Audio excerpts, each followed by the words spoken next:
Last main tak boleh pukul, lepas tu kau stop main golf. Itulah sebab dia. Okay, so ni aku nak bagi tips dekat newbie golfer yang baru-baru nak berjinak-jinak main golf. Orang-orang yang baru nak main, kau kena buat fitting ni dulu, di mana kau akan jumpa fitter. Fitter ni orang yang akan tengok kau punya data pas kau dah cuba semua iron. Kau akan pergi dan kau bagi tahu, saya baru start main dan saya nak cari golf set yang sesuai untuk saya. Itu namanya fitting. Dia sendiri akan recommend untuk beginner apa yang sesuai. Apa yang dia akan tengok adalah dia akan tengok swing speed kau. Bila kau dah dapat data swing speed kau berapa, kau akan tahu shaft apa yang sesuai untuk kau pakai. Batang golf tu kita panggil shaft. So lepas kau dah buat fitting, kau dah dapat swing speed, kau tahu shaft apa yang sesuai, regular ke, stiff regular ke, stiff ke, ataupun extra stiff.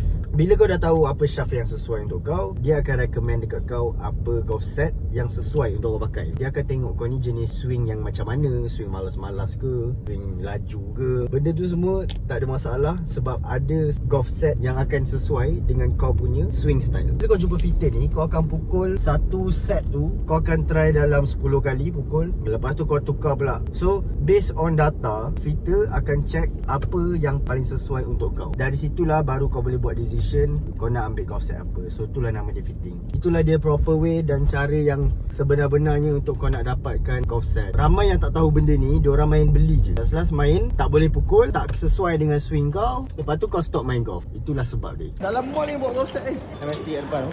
Beri juga. Adalah golfer. Ini adalah fitting yang kali kedua. Ini tak wajib lah. Fitting yang first tu paling wajib sebab kau kena tahu dulu iron apa kau nak dapatkan.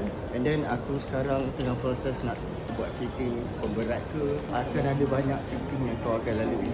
Jadi kau tengok macam mana aku buat fitting. So ni dia tempat nak fitting. Kau akan pukul dekat screen untuk dapatkan numbers kau, lagi details lah. I need a wedge that feel similar to my Switzerland, because when I use iron and then I change to my wedge, I felt very different feel.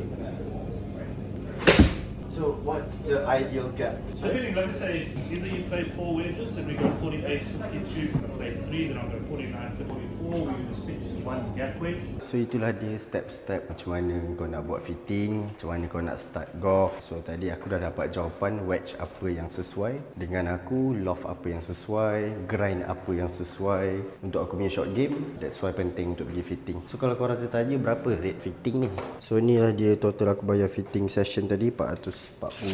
So ni ada beli baju golf sikit tadi, 270, lebih kurang RM300 lah. Tapi walaupun aku dah spend almost RM1,000 hari ni, so macam mana cara aku nak cover? Ni ada profit yang aku follow signal setup daripada full swing formula. Yang dia bagi signal tadi, aku follow setup tu pun running. Cara dia aku just tinggal nak collect profit 3 layer. First layer